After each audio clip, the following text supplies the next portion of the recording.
Hello, everyone, and welcome to this edition of our channel, Перевод жив, Translation Lives. And today we are doing another English language interview. We usually, when we interview people for our channel, they're people who represent our profession and also can provide some interesting angles, perspectives on what we do. And today is no exception, but maybe it's just this logic taken to a whole new level, because joining us today is Sharon Neumann Solow, who is an interpreter and a true representative of our profession, but she doesn't work with what we expect her to work with. She actually interprets between English and American Sign Language.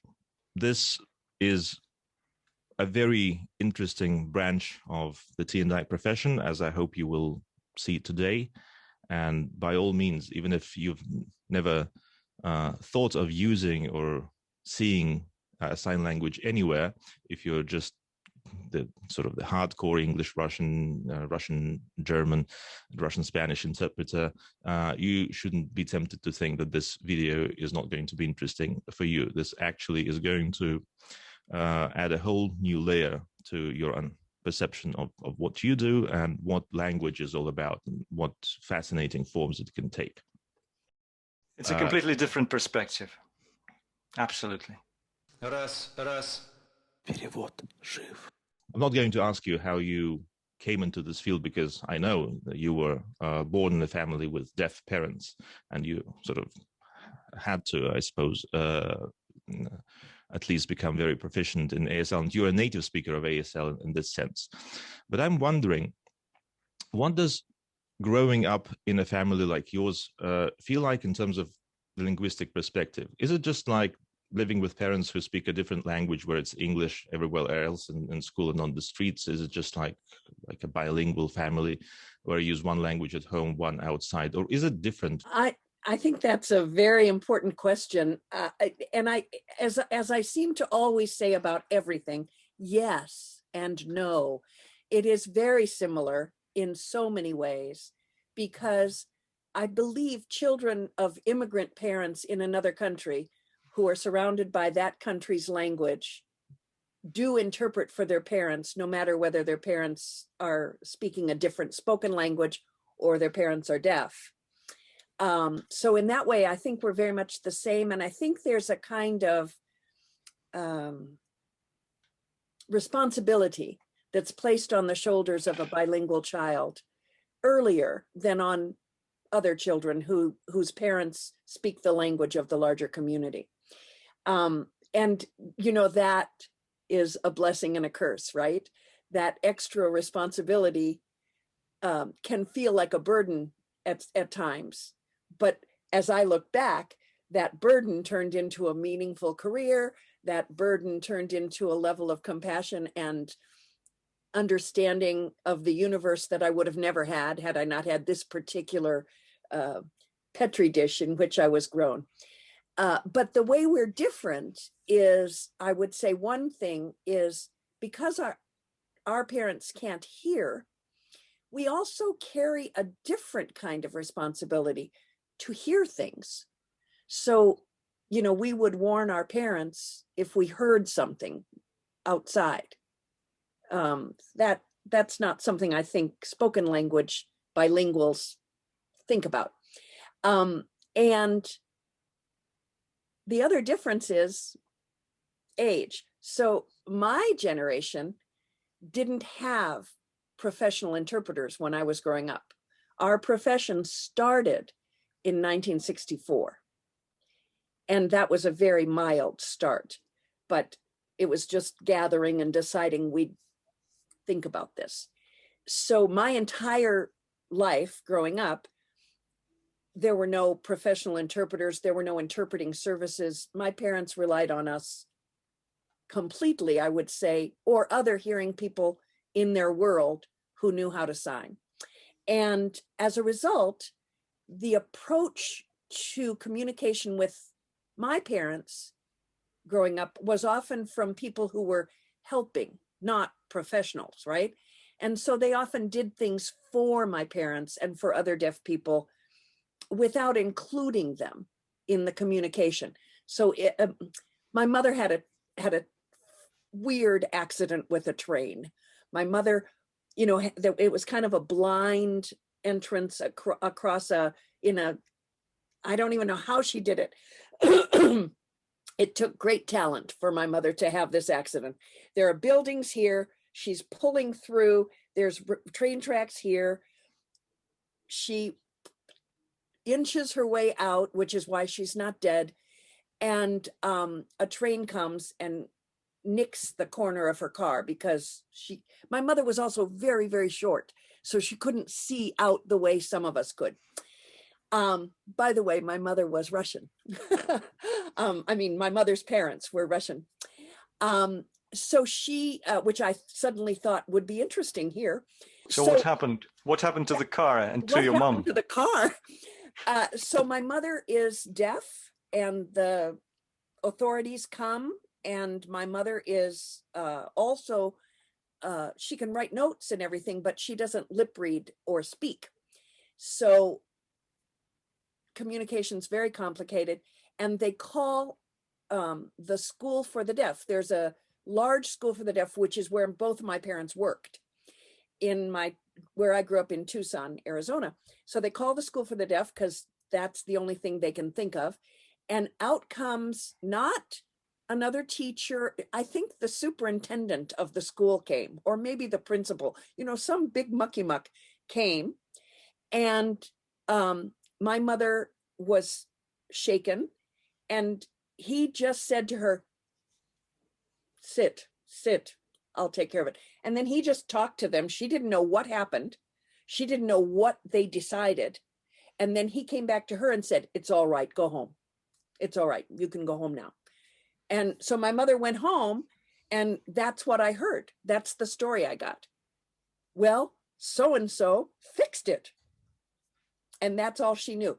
So that's what that's also a difference, because spoken language interpreting has been a real thing for, you know, as we know, since the trials of Nuremberg, at least. You know, I mean, that's one place where it was very famous, and before that, and Babel, and we have lots more professional perspectives on spoken language interpreting. And so we had a lot of catching up to do, but we also had the opportunity to sort of forge new pathways.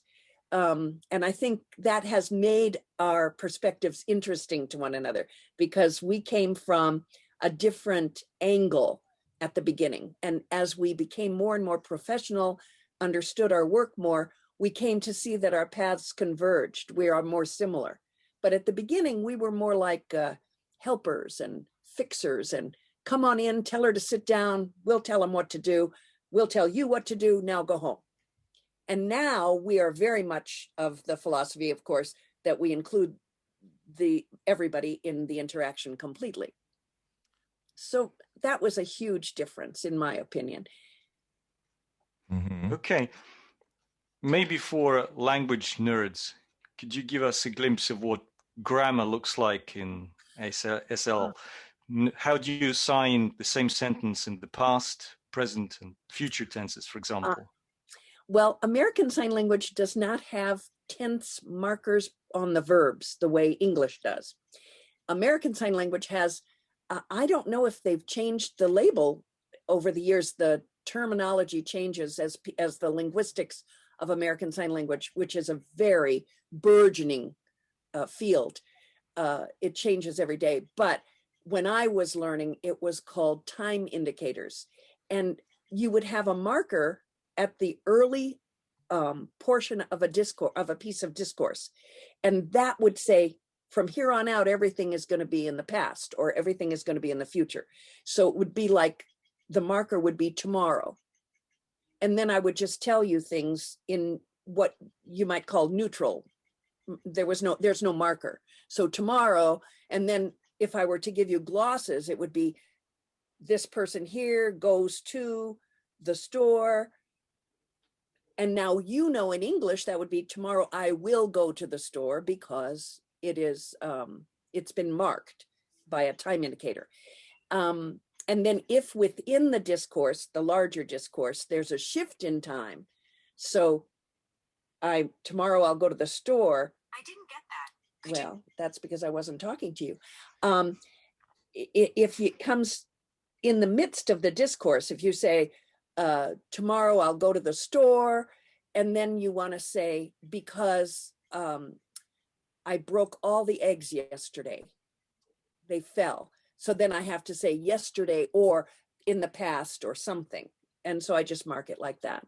Which means that the audience has to be really attentive, because, I mean, if you miss one word in the natural language, it's fine. You can, construct the meaning from different words. But here, if you miss just one sign, you can completely misconstrue the entire meaning, the entire sentence. Maybe this is a good point to bring up one of the characteristics of American Sign Language that is particularly interesting to me. And it is the level of redundancy that we find in American Sign Language. In a certain way, redundancy is higher in American Sign Language so that people can blink. Because the challenge is your eyes get tired. My colleague, a researcher in the linguistics of American Sign Language, her name is Ursula Bellugi. She's quite an amazing researcher. Her commentary was, you don't have earlids because your ears don't get tired, but you have eyelids because your eyes do get tired. And the language, all sign languages are created for the eye. So they have a kind of redundancy that allows you to blink or look away or something. So even though somebody could miss that, the marker would come up again, potentially. But more importantly, to this point about redundancy, not about tense markers, it would be that the length of time it takes to make a certain sign is very long compared to the length of time it would take to make a word. And there are less signs needed to make the same meaning, at least in English. So in English, it might be, that was such, I just saw the most beautiful necklace. And in English, I just saw the most beautiful necklace. And then I might even say it was just gorgeous, right? All of that to be an emphatic, it was beautiful. Does that make sense? In American Sign Language, it would literally be necklace, that one, and the sign for beautiful. But the sign for beautiful or gorgeous or whatever would be modulated in such a way that you would know it was extremely beautiful, but it would also take a really long time. So it would be necklace, that,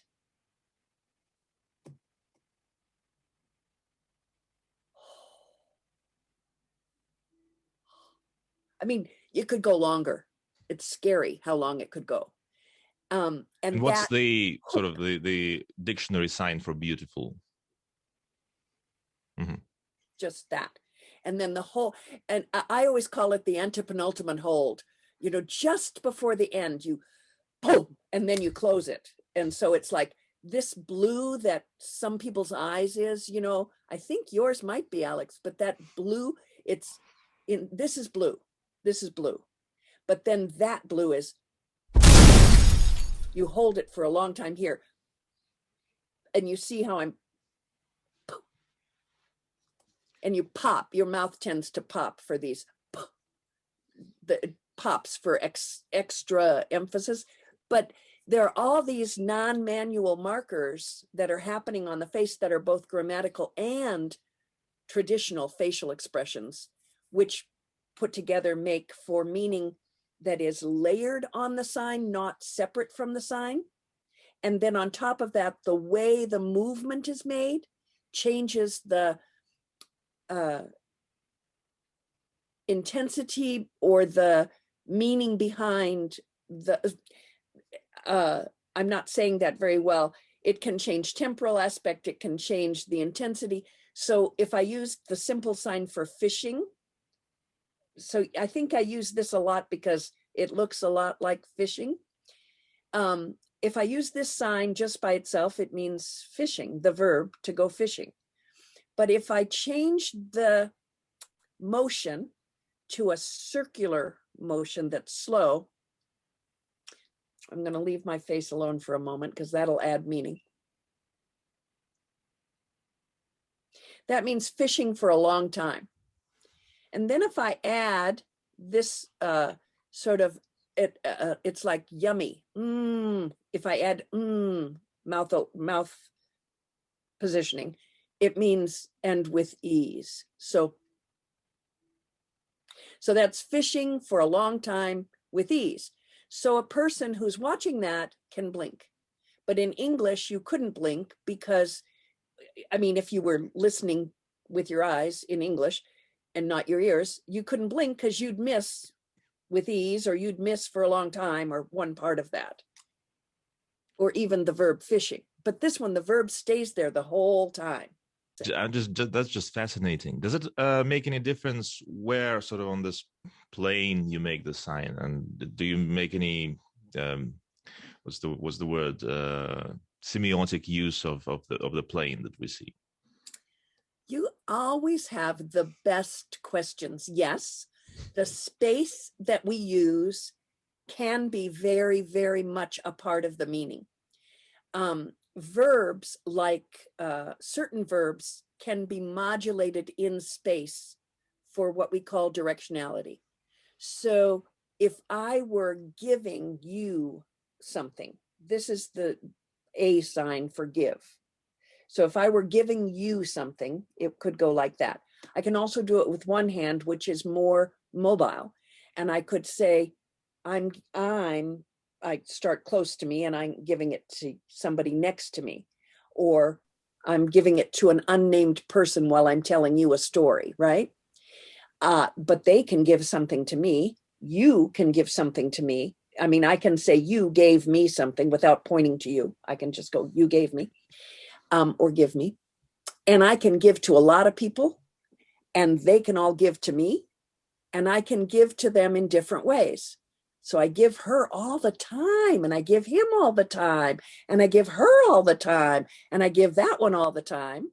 And I can also do, I gave it all at once, or I gave them individually.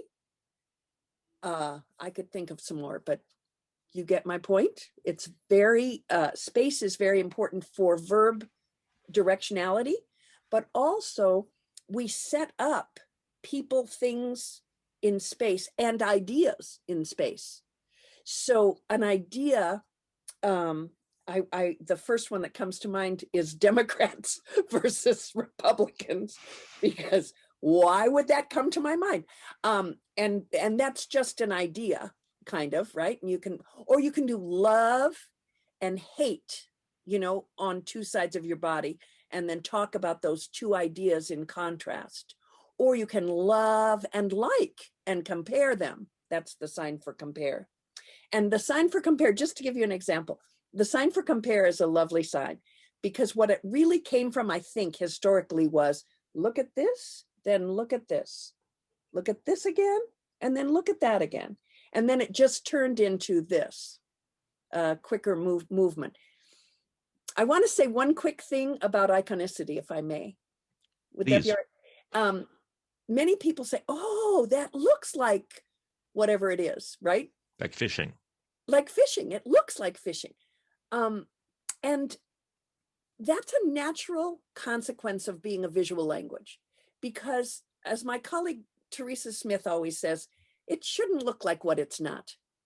It doesn't always look like what it is, but it shouldn't look like what it's not, because that would be sort of confusing. If I said to you something like, so this is a pen. And if I said, oh, that's my pen, you would like be, why would that be a pen? That's something you drink, clearly.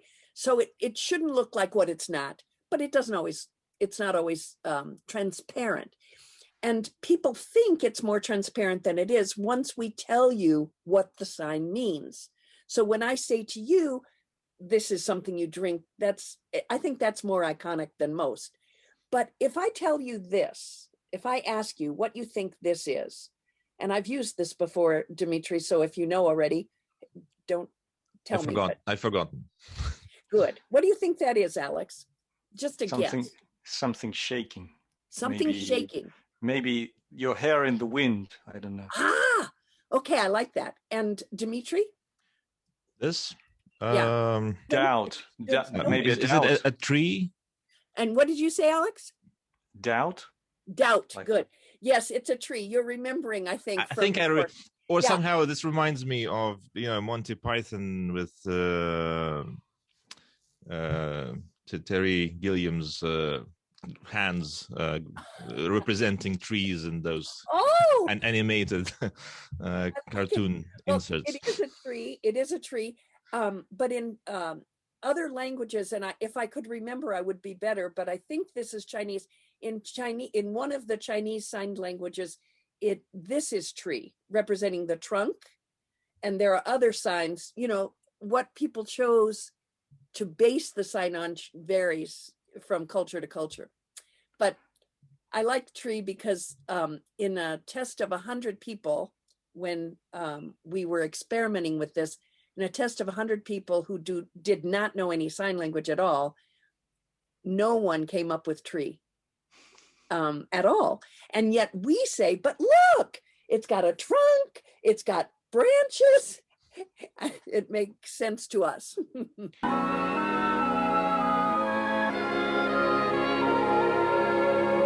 It means that you should be great. It's a game when someone asks you to demonstrate, to show something. It could be like a weird word or a weird expression, a set of words, and you have to demonstrate it in a minute or in 2 minutes. So you must be really good at it. So I'm just wondering whether you have taken any special, acting classes to make sure that your gestures and your facial movements are really up to a standard. No. Yes. I tend to find signers who are really comfortable with their language, who understand it's a language. We're very good at charades. But learners of sign language, new signers, they're terrible at charades. Do you know why? They cheat all the time. They sign. And you can't sign. That's like you're telling the word. But people who really know this is a language, and they know it as a language, they don't confuse signs for gestures. But no, I don't think many of us have taken acting classes or anything like that. What we have learned from is more the way everyone learns language, which is the sort of approval and disapproval in the people we interact with in the language. And so if our expressions don't work, deaf people and other signers, people who are fluent in ASL are like, huh? What does that mean? And then you sort of clean it up the same way you do your tone of voice, the same way you do your pronunciation, enunciation. But in school, there is training in when people go to school to become interpreters, they touch on all these things, non-manual markers and the expressions that are reserved for emotion and how those are best articulated on the face. Maybe one more question on iconicity.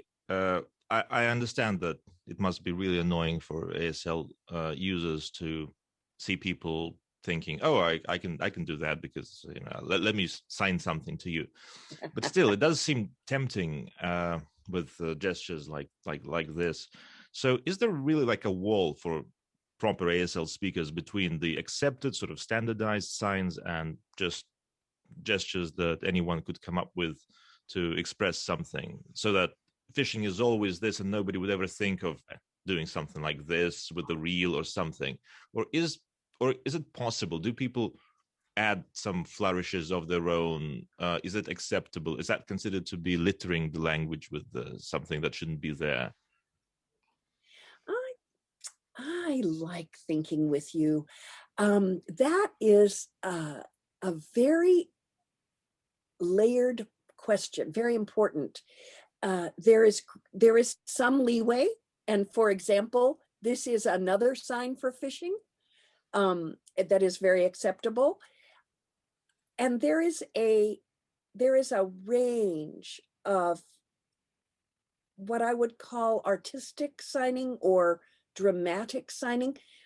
And so when people are performing in sign language, or when they are interpreting something that's poetic, or a play or anything like that, they will tend to use more poetic, more gesture-informed signing. Part of that is because of the typical distance, so that deaf people are, whoever's watching it, I shouldn't say deaf people, whoever's relying on the ASL interpretation, they're pretty far away in theaters and things like that. And so the signing has to be bigger because we don't have microphones for hands. And so, we have to just get bigger in the way we sign, unless they have jumbotrons or something. So yes, we do have some leeway, but the side that I would say is where the wall is first of all, I go back to my example around charades. People who are still learning the language have a tendency to break all the rules. And that happens here too, where people who are learning the language are so delighted with how beautiful it is that they start doing things to make it prettier. And that makes me want to throw up, because that is not how language works, And so that piece is an irritation for most of us, when people who don't really know what they're doing start making it pretty, or even more disrespectful to the language, having preferences. Well, but I don't like the way that sign looks, so I use this one. Like, yeah, that's not how we make decisions in language. But people respect ASL a little bit differently until they understand. And even then, I'm not sure, but I think it's better once they understand. A lot of people still think of ASL as just a gestural mishmash. Have you ever encountered any, kind of bad attitude to your profession? Someone saying, well, it's really easy, I can do it. Something like this. Yes, as a matter of fact. I have a very funny story about that. I was sitting in my house, this is many years ago, and the phone rang, and it was an agent for a relative, well, at that time, a very famous actress. And he said he needed me to tutor the actress for a role she was going to play, where she needed to learn some sign language. And as he was discussing this with me, he was so disrespectful from the start. I won't tell you the whole story, but at the end he said, and don't try and fleece me. Don't try and, charge an arm and a leg, because I know this stuff is easy, and my brother's deaf, and it's simple, and it doesn't take much at all. And so I said to myself, oh, I'll be charging you double. And I did. I charged him a lot of money, but he just thought it was nothing. And it's heartbreaking because his brother was deaf, which means he didn't even see it in his brother, that his brother was struggling with probably how poorly he was communicating. Because if he knew how to sign well enough, he would have taught her. You know what I'm saying? Absolutely. That's a great story. Thank you. Перевод жив. You can spell any word in ASL, right? Probably like in most other sign languages. But still, I don't believe people spell out each other's names every time they talk to each other, and then there are all these company names, brands, movie titles, even all kinds of different kinds of proper names.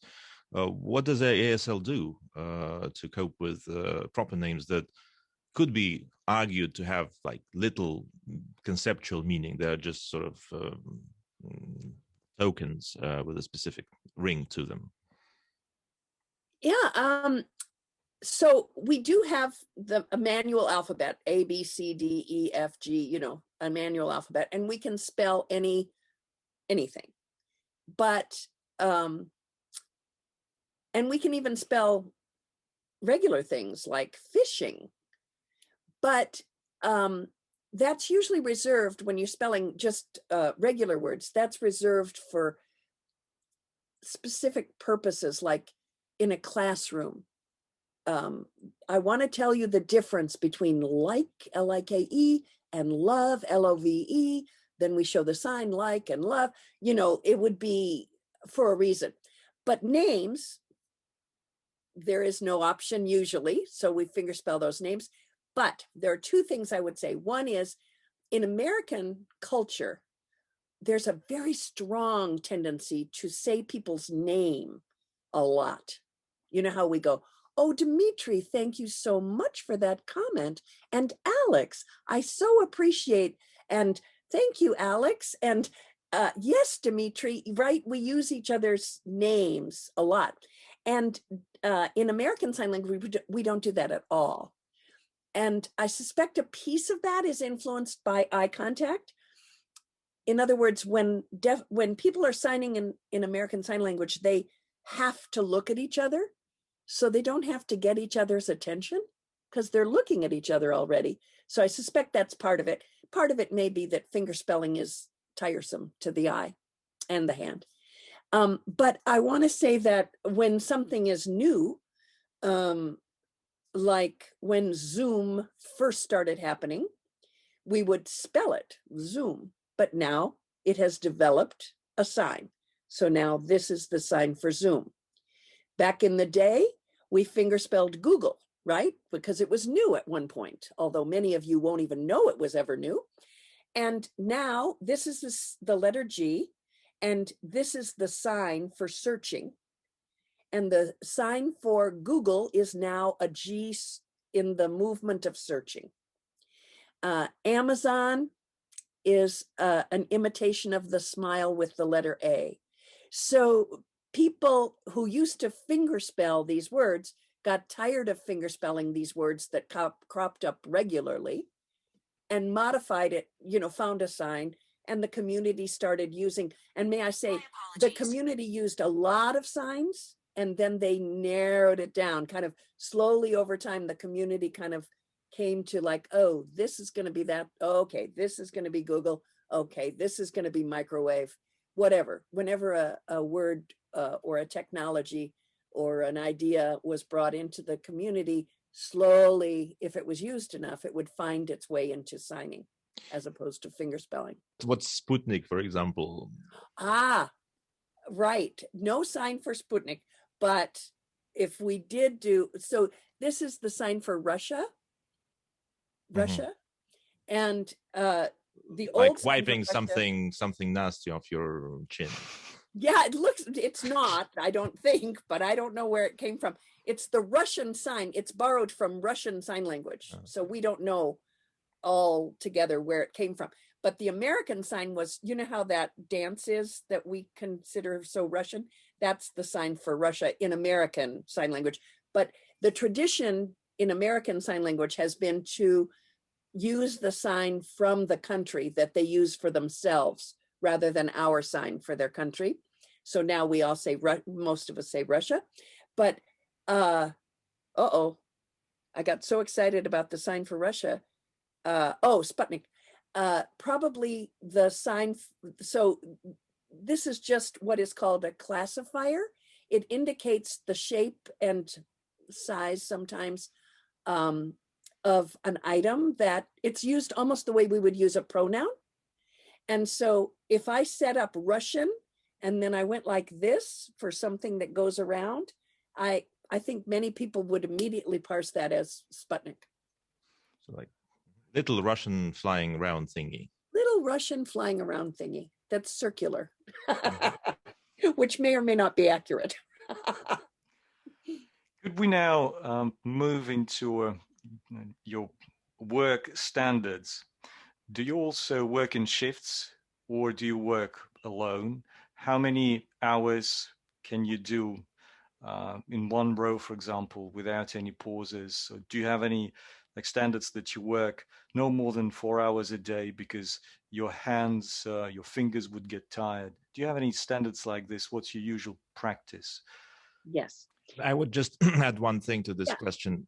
From my limited experience, it seems that ASL interpreters are actually stricter about enforcing their standards than many spoken language interpreters are, and have fewer qualms about like stopping everyone to ask a question or take a break or whatever. How did that happen?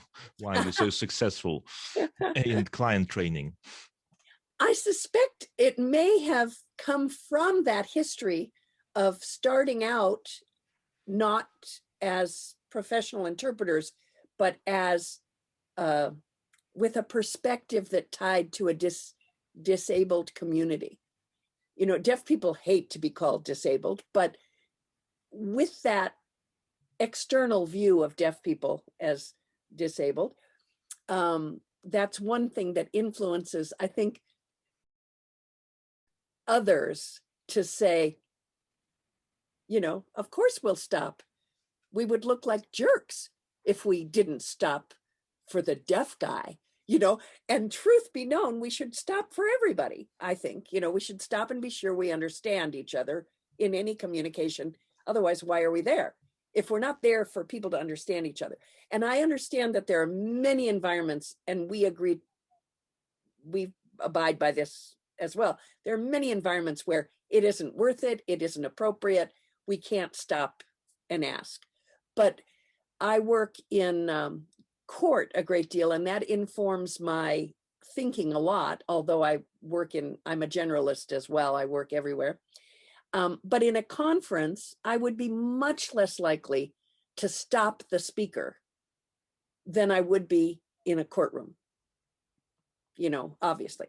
But anyway, our hours. Okay, so let me start there. And then, Dimitri, if I don't hit the points you were thinking about, remind me. And you too, Alex, of course. We know that research has shown that our mental capacity, right, declines after, and the stuff I've read has said even as early as 20 minutes, but 20 to 40 minutes is where you start to decline. And after that, it's evident that there is decline in our capacity to actually keep processing information and accurately.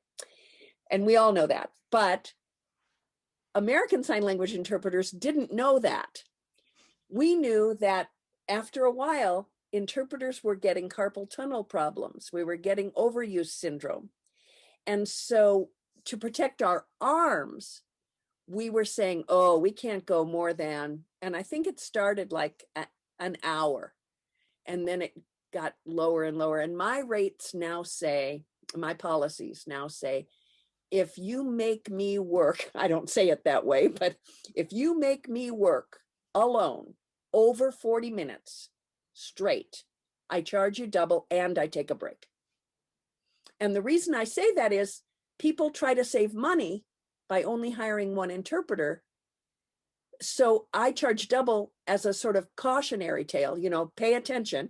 And because then I'm going to be so worn out, I can't do another gig, even if I take a break, because switching off is much more relaxing than taking a break, because you have 20 minutes to kind of chill, but also observe and monitor. Whereas we switch typically about 20 minutes. Whereas if I'm taking a break, I have the burden of everybody waiting, and it's not restful for me. I'll break to rest my arms, but it's not restful for my brain and for my spirit. So 20 minutes on, 20 minutes off, and our off typically is still working. We're monitoring the other interpreter and feeding anything that might be missed or misspoken or miscommunicated. Doesn't happen very often, but we're pretty diligent about that. We also, by just to clarify, by feeding, you mean that your colleague would be interpreting, but if you notice something that is awry, you can sign to this interpreter to alert them. Is that the idea of feeding?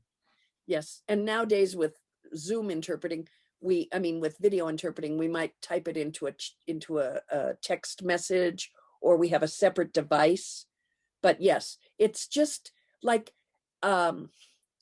we often do the team. If I hear a big number, I'll write it, and I'll write it really big here, and I'll hold it up for the number, just because why should the other interpreter have to hold the number when they're trying to hold all the other info? Or a name, a proper name. Remember, we are stuck with one thing spoken language interpreters aren't. You hear, forgive me, Dmitry, would you mind just saying your last name? Buzaji. Okay. So the interpreter who hears that and is interpreting into another language says something close to buzaji. And they heard it and they say it. It's an easier copy. Here's the challenge. The sign language interpreter has to spell it. So the partner would spell it out by looking at the Zoom screen, or because they look at the program or some other way, and spell it out big so the other one can, or copy it, Buzadzi, so that the other person can copy the spelling of it. So we're not off during that 20 minutes, but it's a lot less stress on the brain and certainly less strain on the arms. And for me, this is not standardized yet. That's standardized. But what I believe is growing to be more standardized is when we're doing long things, a trial. I try to encourage my colleagues to require basically a third person. So we trade in threes instead of twos. Because when you're doing a long, stressful event, I just think you actually need 20 minutes off every once in a while. So I've done several trials with that setup. And the one who is just about to interpret is the monitor. The one who's interpreting gets done, and then that one goes on break while this one becomes the monitor who was just on break.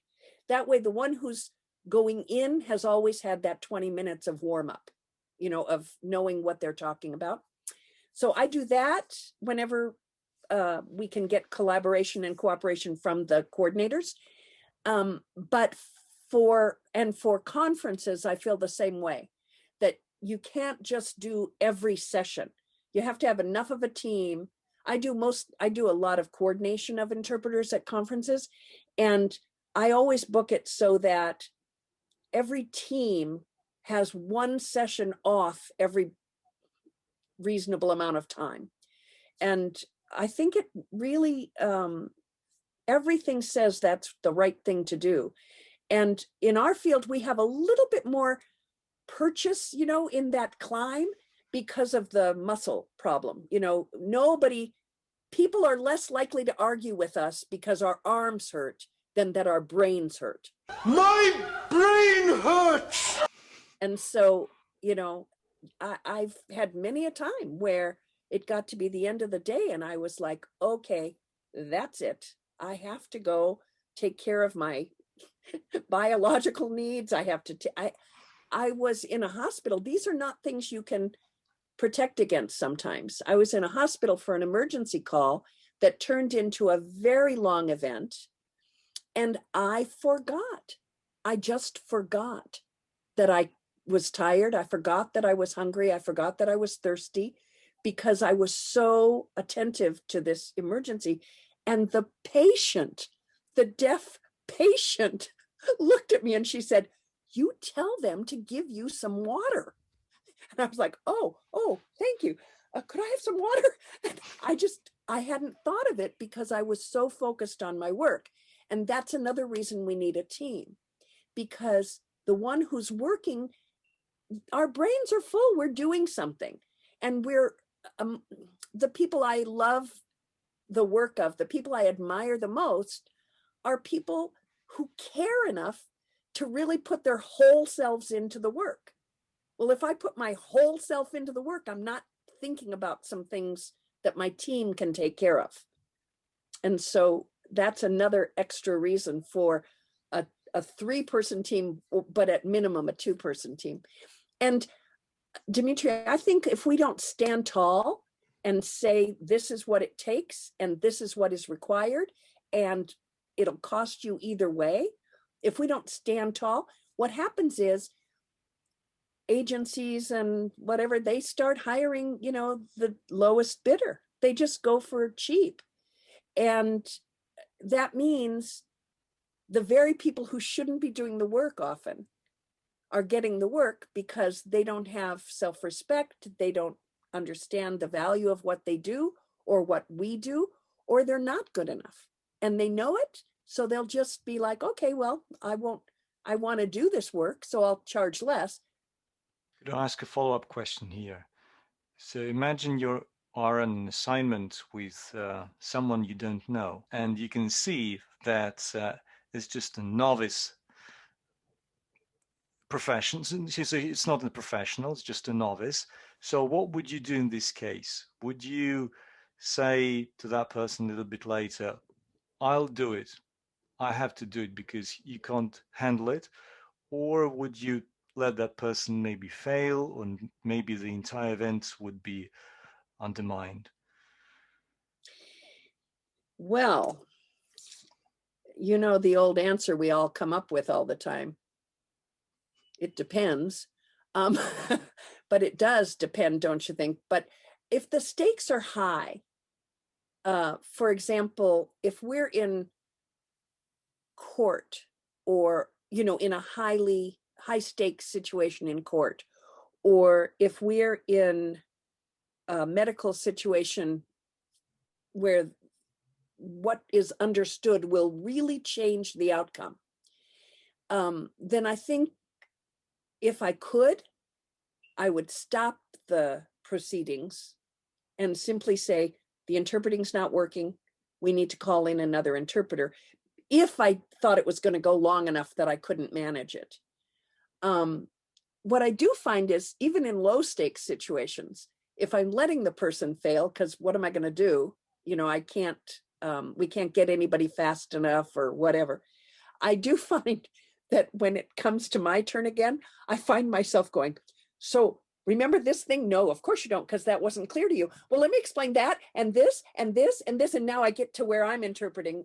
I find myself trying to push information from the previous segment into the work I do to try to give them a sort of more undo the damage. Yeah.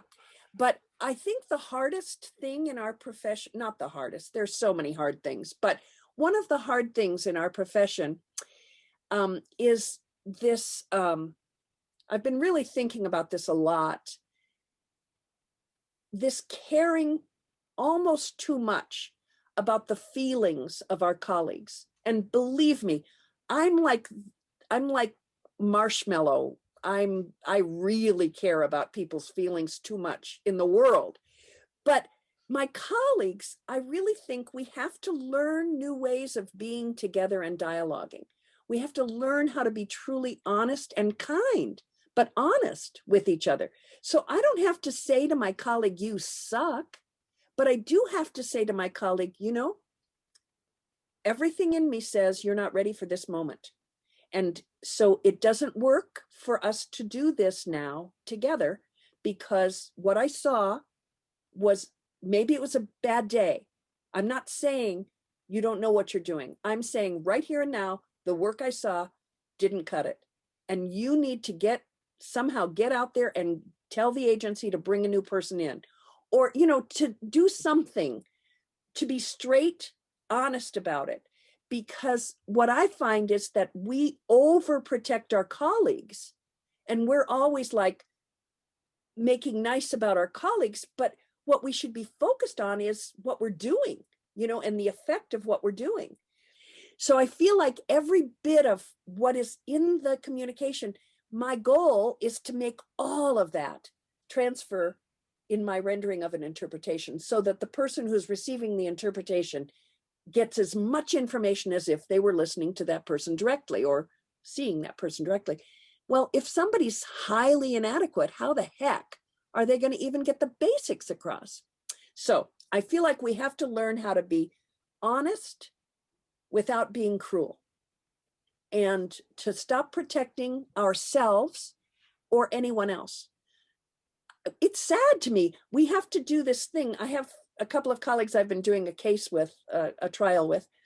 And the first time we worked together, we had a shared text for backup and all that. And in the text, I said, just tell me anytime if you see something or whatever. And the answer was, oh, I'm so grateful. I know so many people don't want me to tell them. I'm like, no. The accuracy of the record is top importance to me. Please correct anything you see, or, let me know. And she went on and on. I felt so sad that we had that feeling of, oh, I'm so relieved you feel that way. That should not be a relief. That should be the way of the world every day. Some people might imagine that ASL is mostly about community interpretation settings, but you also interpret lectures, college lectures, speeches by experts and conferences. So we can assume it gets as technical as it gets. And one thing I've been trying to understand and can't. So how do you even find out? How do you research your terminology? How do you find out? What do you look for when you need to say the Large Hadron Collider in ASL? I mean, is there a dictionary that everyone uses? Like step one, go to this resource and just check there. What's your MO preparing for something like this? And on top of this, when we prepare for an interpretation assignment, we usually have some kind of a glossary in front of us, a couple of pages, which would have some of the terms we don't know or we are not comfortable quickly coming up with, like let's say in English on the left and Russian on the right. So we can always have something in front of our eyes. I don't suppose you draw some gestures for new things that you've just looked up. What does your glossary look like? Well, we do that too. I mean, we'll have a page with some, often with the names, people's names, and if there are specific numbers that we know are going to be referred to, we have that on a cheat sheet kind of thing. But the way we remind ourselves of signs is very, like note-taking is very individual. Well, our reminders of how to sign something are very unique to idiosyncratic. But there is a system called sign writing, which some people know how to do.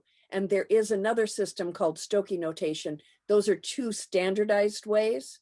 If somebody knows those, they tend to use those. I do Stokey notation. It's a linguistic marking system. I do a little Stokey notation, but I'll often, when we write a gloss for a sign, we do it all in capital letters. And when we write an English word, we write it in lowercase. So I'll write, for example, imam, the priest for a Muslim gathering, imam. That's one I had to look up. And then the sign is like this. And so I put S, that's the letter S. If I make if I just make a line like that, a semicircle, that's forehead. And if I do the lower part, it's chin. So I put that and chin. So I made a face, two things. And then I put SS. And that was my reminder, that it was this. And I may have remembered it incorrectly now because it's been a long time since I used that sign, but that's the one that sticks in my brain because no matter how I tried to remember that, it didn't stick for a long time. So I wrote it. It was for a big talk in the dark, like I was in a spotlight. Very hard to see your notes when you're in a spotlight. That's a challenge for sign language interpreters. Spoken language interpreters are never looking into the audience with light typically, but we are. So I had my felt marker, my very thick felt marker, and I wrote my words on a white piece of paper, and I had it on the floor in front of me, and I could look down and kind of see. But the glossary thing, what we do is there still is not very much that's been standardized, but there is one college in the United States that is particularly interested in this question because it is the National Technical Institute for the Deaf in Rochester, New York. And because it's a technical college, they have a lot of technical terms that are needed for their classroom interpretation. And so they publish lexicons of technical terms. They have committees that gather and talk about how to sign certain concepts. We also have the experience, and this has been my experience more so than that, is I think I mentioned in a previous conversation with Dimitri that there was a graduate student, a postdoctoral student at a doctoral lecturer at a university near where I was in physics, but it was some specialized kind of physics that I no longer recall. Physics was already challenging for me, and then specialized physics. And he's a lecturer in a university with all physics students. I mean, it was just a perfect storm of challenge. But what he said was he wanted somebody who was bilingual, and nobody bilingual in the area knew physics well enough. And so he wondered if I would come and try. And I said, okay, but you're going to have to really hold my hand here because I don't know your field. And I looked up stuff. So what we do is we learn as much as we can about the subject matter as anyone would. And then we make a list of the terms like you would that we see in that material we look at, and we ask for preparatory material. Then I talk to the guy and I go, how do you sign that? How do you sign that? What do you say when you're saying that? And when he has something, I make my funny notes, and I still forget, but I keep it in front of me. For us, it's very challenging. And by the way, there is no defia, there is no ASLia, there's no land, country. So we don't have a governing system, which means we don't have built into the language court terms or government terms of any sort, because we don't have a deaf government. We don't have a deaf court. And so, whereas most other languages have to deal with, we have a court, but it's handled differently. We have that challenge. But in our world, we just don't even have a word for arraignment or, felony or misdemeanor, nothing. So we just created them. Раз. Перевод жив. And what do you do with jokes or any stories or whatever? Jokes and stories. Okay, two very opposite challenges. Stories, are the most, they're the single easiest thing to interpret in our opinion as a group. We would all agree, I think. Stories are great because American Sign Language is a very narrative culture. The culture of deaf people is, how do we learn? Through storytelling. So the culture of deaf people is a very storytelling world. So storytelling is a beautiful thing to interpret. We love to interpret stories. Jokes, not so much. Many jokes, more than I would have realized if I weren't an interpreter, are based on sound, based on words, based on puns, you know, and things that sound alike and that kind of thing. And those are,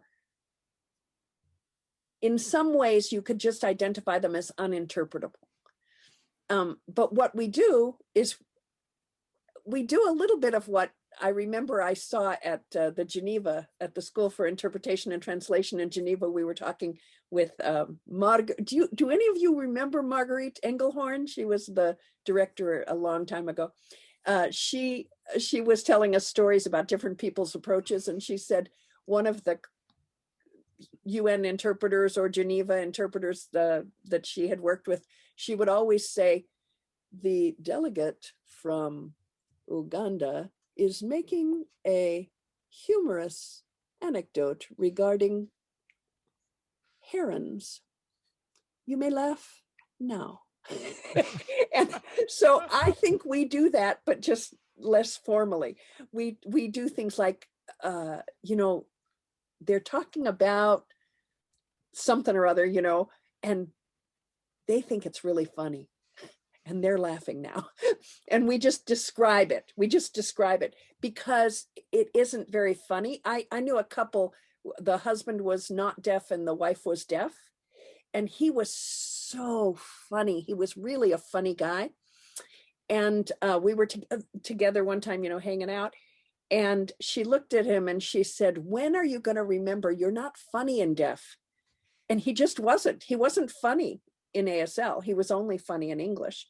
And that challenge continues to it's challenging because what I just said a while ago, which is, I think everything matters. And so I think it's really important to express the idea that somebody's trying to be funny and making, because humor has a function, right? But at the same time, I think we ought to try to figure out what they're trying to do with it and try to get that thought across, you know, like he's trying to relate, he's trying to make fun of, he's trying to insult, he's trying to, you know, to try to show the meaning behind the humor, because the humor itself might not be translatable, maybe not within the time frame we have. We might be able to write a novel about it. We might obviously not be able to appreciate why deaf people find some English jokes not funny, but maybe we could just see it from the other side. Could you maybe think of an example of a funny joke in ASL or some amusing comment, or rather, that would make little sense to speakers of English, something that's uniquely sort of deaf humor? Yes, I think I can. I want to quick say there was some research on humor, and I think this would be very interesting for most anyone. I'll share it. There are deaf jokes and there are jokes about deaf stuff. And deaf jokes, in deaf jokes, the deaf person is the hero. And the hearing person is perhaps the fool. In jokes about deaf people, the deaf person is the fool. And it makes fun of deaf people. So I'm going to tell you a terrible, terrible joke that I would not ever want to be seen as something I profess to be funny, although I think it is kind of funny. And that is, it's not about deafness, but you'll get my point. Do you know how they used to, you know what they used to do on April Fools to Helen Keller? Move the furniture. Not kind, not funny, but hearing, it is kind of funny, but do you see what I mean? So Helen Keller, the deaf blind person, is the brunt of the joke. But here's a deaf joke. Are you ready? Yes. Oh gosh. Okay. I just realized it's in ASL. I'll tell it to you in English. But can you show it in the ASL first? Okay. Ready? I'm going to tell it in ASL. There was a couple and they'd been driving all day long and they were very tired and they looked for a hotel and all the hotels were full. And they finally saw a motel and it had a vacancy sign. So they pulled into the portico and the husband ran in and got the last room, and he got the key and came back to the car. And the wife said, I'm hungry. I'll tell you what, you go to the room. I'm going to go drive down the street to that market we saw, and I'm just going to grab something. And he said, okay, fine. And so he goes toddling off to the room and she drives away and she realizes she buys what she needs to buy. She comes back. She realizes she forgot to ask him what the room number was. And the office is closed now because that was the last room. So she's sitting in the parking lot and she suddenly goes, I know exactly what to do. And she leans on the horn and every light in the motel came on except for one. Okay. It's a long story. And in that joke, everybody else suffers and the deaf people win. But this one seems perfectly translatable, but Yes. other things, but I mean, you say... Oh, I have one that's hard to translate. Yeah, but because you said that like puns don't make much sense to speakers of ASL because there's no similarity of sound. What would be difficult to translate? The one that this one's in ASL and it's, okay. I'll just do a sort of side-by-side translation. So this guy is driving. They're always driving. There's this guy driving. He pulls up to a train crossing. And he looks to the right and he looks to the left and he looks to the right and he looks to the left and there's no train. And so he's like waiting and waiting and waiting. He's like, why is the gate closed? And then he walks over to finally he sees that there's a guy, a little kiosk. And he goes over to the kiosk and he says, and he's pointing and the guy doesn't understand. So he takes out his ubiquitous pad of paper. Every deaf person has a pad of paper in their pocket. And he writes down, please, but, B-U-T, please, but. And the train guy is like, And he goes, and then the guy opens the gate. So this is the sign for but. So he was saying, please, but open the gate. Get it? No, see, yes. It's not funny. It's just not funny, but it's funny in sign language. It's like a pun in ASL. It's a pun in ASL.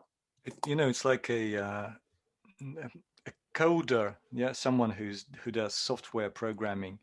He's drowning and instead of crying for help, he's just shouting, F1, F1.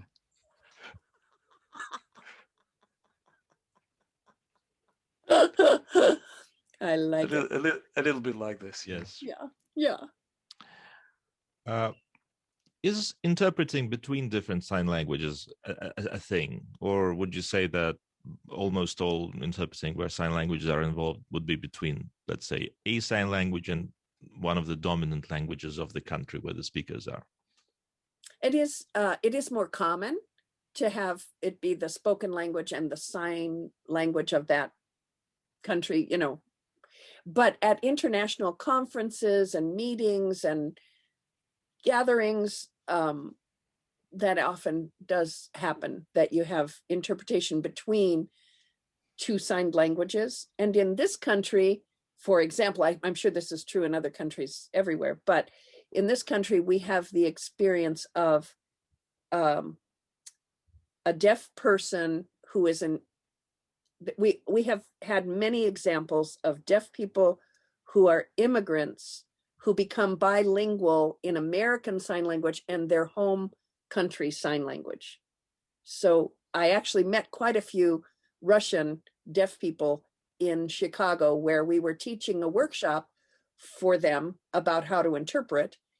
And they were the relay interpreters between English and Russian Sign Language. So they would watch an interpreter interpret into ASL, then they would interpret from ASL into Russian Sign Language, from Russian Sign Language into ASL. ASL would then be interpreted by the hearing interpreter into English. And it doesn't require a deaf person, but that's who they were. I mean, you could hear and know two sign languages too, but these guys were bilingual, ASL, Russian. Or we live in California. We have some deaf people, not as many as you'd think, but some deaf people who are bilingual Mexican Sign Language and American Sign Language who are interpreters. There are very few of them who are professional interpreters, but we have them, and they do that same relay work. Mm-hmm.